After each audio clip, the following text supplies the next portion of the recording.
3 დღეა უკვე საფრანგეთში ვიმყოფებით. კაი ვარჯიშები ჩავატარეთ და ვემზადებით თამაშისთვის. ნახოთ, ხო, თამაში შევხედავთ რა გამოვა.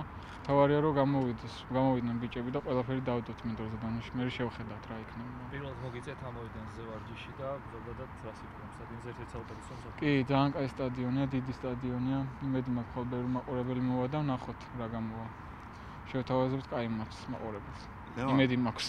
დიდი დეშამპა თქვა, რომ ბენზემა არის საუკეთესო ფორმაში. სხვათა შორის თავის დროზე არველაძემ თქვა ესეთი რამე, რასაც გააკეთებს სტოიჩკოვი, იმაზე უკეთეს გავაკეთებ მე. ლევან ყენია თუ გააკეთებს იმაზე უკეთეს, რასაც გააკეთებს ბენზემა. კარგი კითხვაა. ნახეთ, ხვალ თამაშზე გამოჩნდება როგორ წავა თამაში და ფეხბურთია და ყველაფერია მოსალოდნელი, ასე რომ ყველაფერისთვის მზად ვართ. რომელ ფეხბურთელს თვლით ყველაზე ძლიერ მოწინააღმდეგე? საფრანგეთის ნაკრებში? ესე გამორჩეულად არა, ფრანგებს ხანდახან აქვთ ხოლმე ჩავარდნები და ვეცდებით რომ გამოვიყენოთ ეს შანსი.